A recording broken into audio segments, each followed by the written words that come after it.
quand on a un problème d'éjaculation trop rapide. Alors, on a un problème de contrôle, c'est vrai, mais on a également un problème de mesure. Je m'explique. Mettons que les préliminaires viennent de se terminer et qu'on commence tout juste la pénétration. Et là, on a une mauvaise surprise. Pourquoi? Parce qu'on pensait être en état de se contrôler, mais on s'aperçoit que son niveau d'excitation, il est déjà très haut. C'est-à-dire qu'il est déjà à ça de l'éjaculation. Et le problème, c'est que si dès le début de la pénétration, on est déjà très proche de l'éjaculation, forcément, on ne peut pas faire grand-chose pour réussir à se maîtriser. Le rapport se termine trop tôt, on est déçu, la partenaire également, et même en termes de plaisir, on ne ressent pas vraiment de plaisir parce qu'on n'a pas pu vraiment le savourer. Maintenant, prenons le cas d'un homme qui réussit à se maîtriser. Alors déjà, cette maîtrise, elle n'est jamais complètement de 100%, enfin c'est très rare. Pour cet homme qui réussit à se maîtriser, son expérience à lui, c'est que déjà, à chaque étape, il est capable de savoir à peu près où est-ce qu'il en est sur son niveau d'excitation.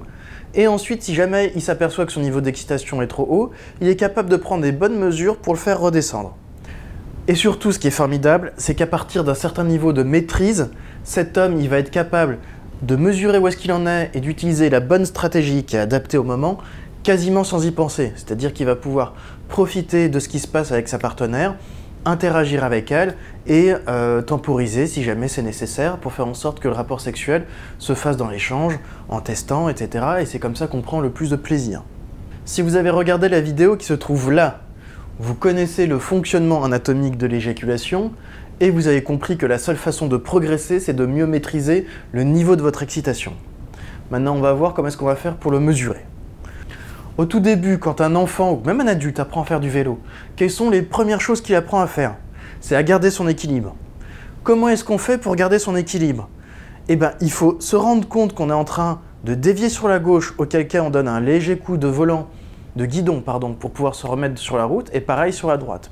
Et ensuite, on s'aperçoit que quand on va très lentement, on n'arrive plus à se contrôler et que là, on est obligé de mettre un pied à terre pour pouvoir garder son équilibre et pas simplement s'arrêter et tomber comme un imbécile. C'est exactement la même logique qu'on utilise quand on veut progresser sur l'éjaculation trop rapide.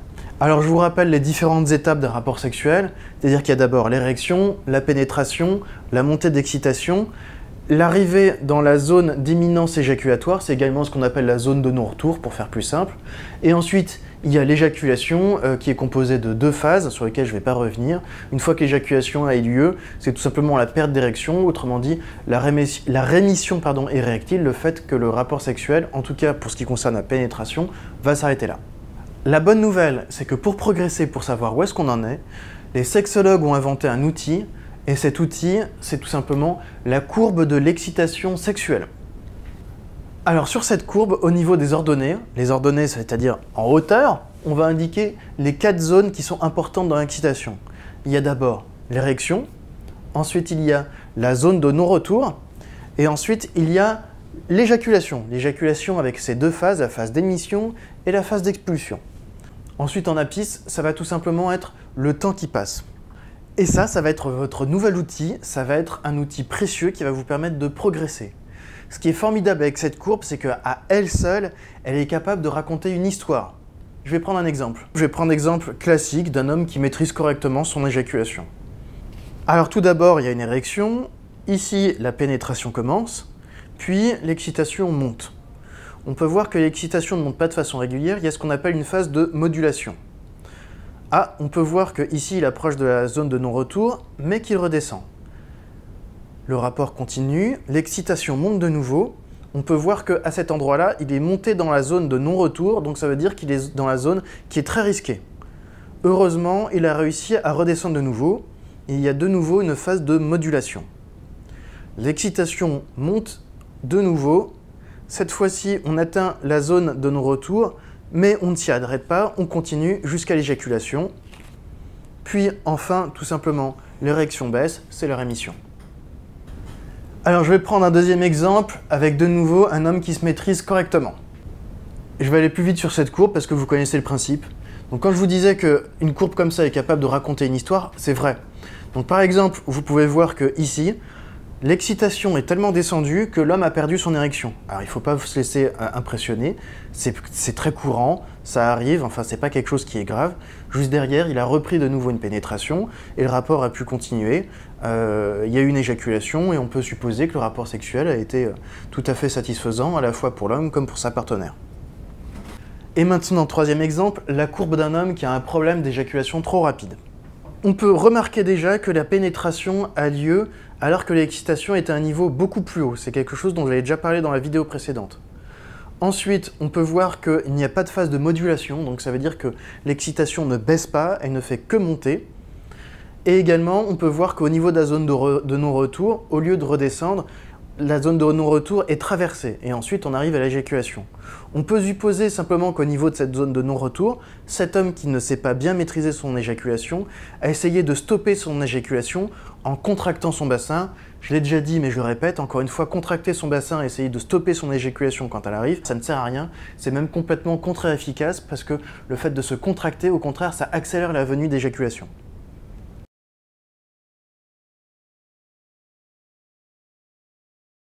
Ça va vous permettre tout simplement de voir où vous en êtes, c'est-à-dire qu'il faut être capable de l'utiliser en même temps pendant votre rapport sexuel pour vous dire « j'en suis à peu près là, il faut que je fasse baisser mon excitation sexuelle ». Et également, à la fin d'un rapport, ça peut également vous permettre de vous faire un petit récapitulatif et d'y réfléchir et de voir qu'est-ce qui s'est passé, qu'est-ce que j'ai vécu, et si je devais réfléchir à ma courbe, à quoi est-ce qu'elle aurait ressemblé, qu'est-ce que j'ai réussi, qu'est-ce que j'ai raté. Alors, ce principe de courbe d'excitation sexuelle, il a été mis au point par des scientifiques, tout simplement par des médecins, des sexologues. Si jamais ça vous semble un peu trop aride, rien ne vous empêche dans votre tête d'utiliser plutôt un compteur de vitesse, par exemple. Donc on va dire qu'en bas du compteur de vitesse, tout simplement, c'est l'apparition d'excitation, et que la zone rouge, attention, c'est la zone warning. C'est la zone de non-retour dans laquelle, si jamais vous y restez trop longtemps, vous allez la dépasser, et à ce moment-là, vous n'avez que quelques secondes pour réagir. Sinon, c'est trop tard, c'est l'éjaculation. La question que vous pouvez vous poser, c'est très bien, mais comment je fais pour mesurer exactement où est-ce que j'en suis? Sur cette courbe, il y a deux zones qui sont très faciles. Il y a la zone du bas, c'est le moment où l'érection apparaît, pas dur, et la zone du haut, la zone d'éjaculation. Ensuite, pour savoir où est-ce que vous en êtes dans cette zone, c'est un peu plus compliqué, je suis d'accord. Pour pouvoir progresser, vous allez devoir faire des exercices. Parce que pour progresser, pour utiliser un outil, il n'y a pas d'autre moyen que de l'utiliser, cet outil. Quel est l'outil qui va vous permettre de progresser? C'est tout simplement la masturbation. Vous allez trouver un moment où il n'y a personne pour vous embêter pendant à peu près 30 minutes. Vous n'allez pas seulement vous faire plaisir, ça c'est ce qu'on fait d'habitude, vous allez également étudier vos sensations. Ça veut dire que vous allez étudier quel est votre niveau d'excitation, mais également quelles sont vos sensations à différents endroits. Je vais être plus précis. Comment est-ce que vous êtes en train de respirer? C'est-à-dire qu'entre le début de la masturbation et la fin, quand vous arrivez à l'éjaculation, est-ce que vous respirez de façon lente et profonde, ou est-ce qu'au contraire c'est beaucoup plus saccadé? Est-ce que vous respirez avec le haut des poumons ou avec le ventre, etc. Est-ce que vous ressentez un état de contraction dans votre corps? Et cette sensation de contraction, c'est dans quelle zone? Et enfin, au fur et à mesure que vous approchez de l'éjaculation, je vais vous demander de faire attention à votre niveau de conscience.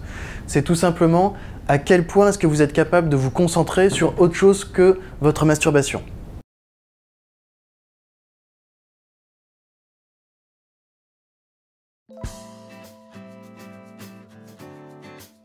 Alors, apprendre à maîtriser son excitation, c'est sûr, c'est plus compliqué qu'apprendre à faire du vélo.